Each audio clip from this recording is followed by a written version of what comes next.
पार्वती जी ने कहा, सुन लक्ष्मी, मृत्यु लोक में, संसार में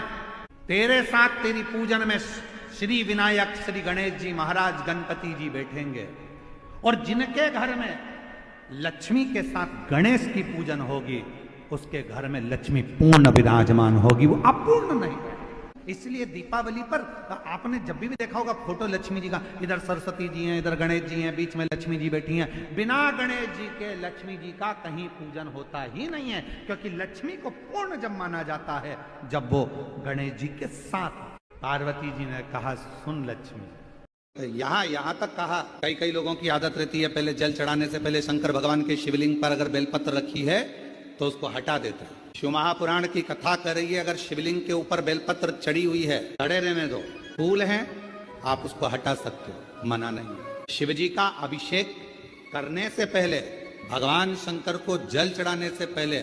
जब आप घर में कोई अनुष्ठान कर रहे हो, शिव जी का अभिषेक कर रहे हो, शंकर भगवान का कोई साधना कर रहे हो, शिव अभिषेक कर रहे हो, तो सबसे पहले शिवलिंग पर एक बेलपत्र का होना जरूरी है, फिर जल चढ़ाओ। क्यों? आपके पास, हमारे पास इतनी, जो शास्त्रों में वर्णन किया गया, गंगा, यमुना, सरस्वती, कावेरी, मंदाकिनी, क्षिप्रा, नर्मदा आदि की जितनी भी पवित्र नदियां हैं, सरयू आदि की जितनी पवित्र नदियां हैं, इतनी नदियों का, इतने सरोवर का, इतने कुंड का जल हमारे पास नहीं है। 26,000 नदियां भारत की भूमि पर अविरल बहती हैं, पवित्र नदियां 26,000 नदियां बहती हैं। इसलिए क्या कहा गया, जब हम तुलसा जी की परिक्रमा करते हैं, माँ तुलसा को जल अर्पित करते हैं, तुलसी के क्यारे की परिक्रमा करते हैं, उस समय पर आपके मुख से यदि एक मंत्र निकला है तो तुलसी के क्यारे में जितनी मंजरी होती है, तुलसी के क्यारे में जितनी पत्तियां होती हैं, तुलसी के क्यारे में जितनी मिट्टी होती है, तुलसी के क्यारे में जितने जीव होते हैं, सबके पुण्य फल हमारे खाते में चले जाते हैं, उतना फल प्राप्त होता है एक तुलसा के पौधे की परिक्रमा करते समय मंत्र जप से। ओम जयंती मंगला भद्रकाली कपाल दुर्गा क्षमा शिवा स्वाहा स्वधा नमस्तुते।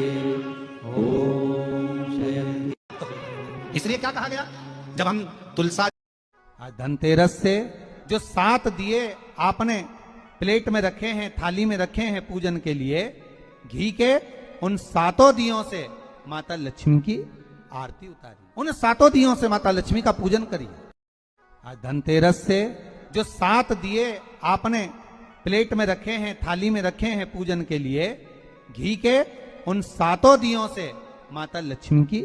आरती उतारी, उन 7 दियों से माता लक्ष्मी का पूजन करिए। आज धनतेरस से जो 7 दिए आपने प्लेट में रखे हैं, थाली में रखे हैं पूजन के लिए,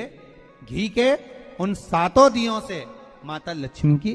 आरती उतारी, उन 7 दियों से माता लक्ष्मी का पूजन करिए। आज धनतेरस से जो 7 दिए आपने प्लेट में रखे हैं, थाली में रखे हैं पूजन के लिए, घी के उन 7 दियों से माता लक्ष्मी की आरती उतारी, उन 7 दियों से माता लक्ष्मी का पूजन करिए। आज धनतेरस से जो 7